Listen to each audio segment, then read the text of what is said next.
Meredith Cofer, and I'm a third-year ChBE student. Today I will be talking about composite materials, specifically in car door infrastructure.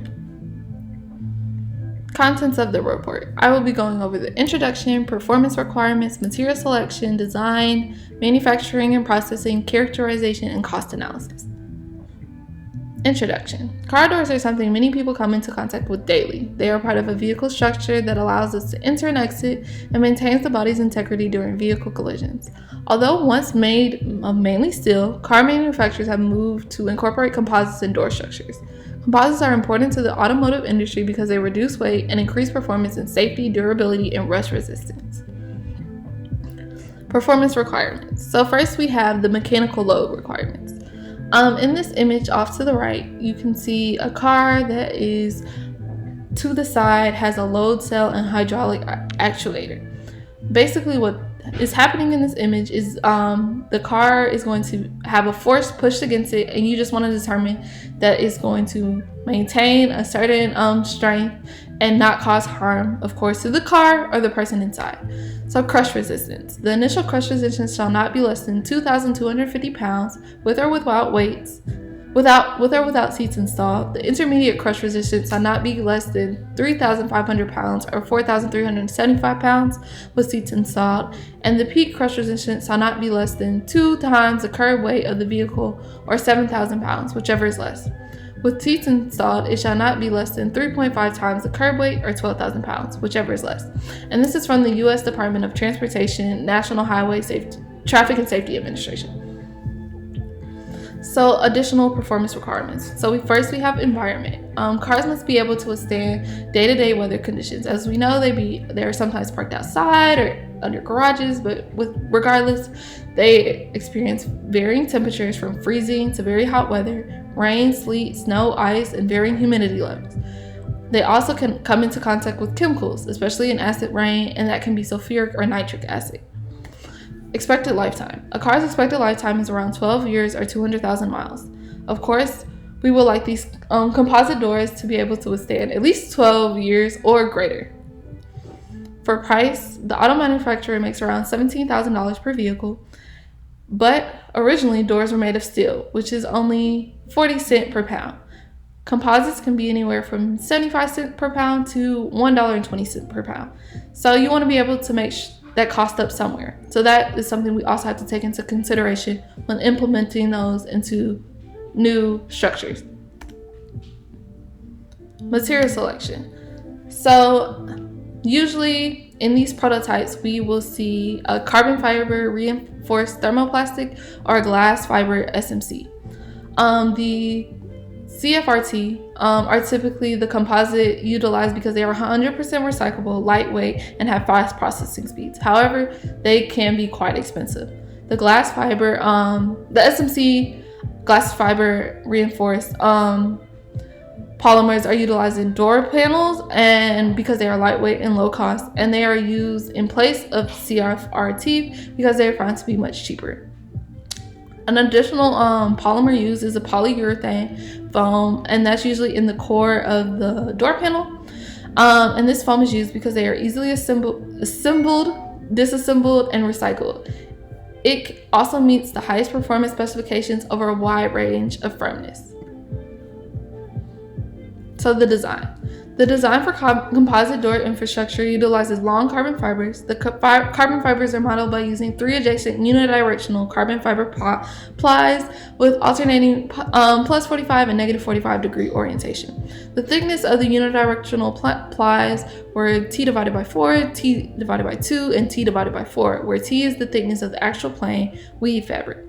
The sandwich construction was assumed to contain a 10 pound by cubic feet foam core fully sandwiched in the fiberglass and resin laminate. And it also utilizes resin for the flow front and has a mass of 13 kilograms, which is a 40% reduction from the steel, and a 0.65 millimeter thickness. On the right hand side, you can sort of see a visualization of how those layers would be in addition to the polyurethane core. So the manufacturing and process. This information will be based on the utilization of a thermoplastic SMC with glass fiber reinforcement, focusing specifically on the door frame. So as you can see right here, we have a compression modeling diagram, which is utilized in making the SMC or sheet modeling compound. The thermoset sheet modeling compound is a mixture of polymer resin, inert fillers, fiber reinforcement, and other materials to stabilize and speed up the process. The space spreads across the bottom of the film, and glass fibers are spread throughout. The paste is compressed to the desired thickness and then allowed to mature for 48 hours. So it is compressed using the compression modeling. The final product, to achieve the final product, we use a vacuum infusion modeling, and this is because it would utilize little to no pressure. To use this process, a low viscosity resin would also have to be used to seal the layers together. After the mold is completed, aluminum alloys are applied to the corners to increase support. This is a representation of the vacuum infusion modeling and how it's utilized. So characterization. Every door must pass a compliance test for vehicle to pole requirements. As we saw with the crush resistance, this is just a different type of test where you stick a pole through. You're trying to see if it's going to pierce the door or not. Of course, you want it to be able to resist this force and not fail. It also must outperform steel in a deformity test. So we have a header rigidity test, and the door has to withstand 360 newtons from the front and 540 newtons from the rear with minimal deflections. There's also the belt line stiffness, and it has to outperform steel, which is 5.7 millimeters and 6.8 millimeters. And in this test it did. Composites were deflected by 3.1 millimeters and 1.7 millimeters. It also must weigh less than the steel door infrastructure. As we had said in the beginning, steel is far cheaper than the composite, so you want the composite to be able to make up that money back with speed and fuel economy by weighing less. So you want to have a great decrease. So in this case, we had a 40% decrease in weight. So cost analysis, material costs. Composites, again, are very expensive, so they can be as much as $10 per pound. This contributes to about 50% of the cost. And in this case, this would be about $1,600 per vehicle. The labor cost is the cycle time times wage times laborers. Both the SMC and vacuum infusion process are very long and require many laborers. So that could be anywhere in a range of around $600 per vehicle, but it can be more expensive.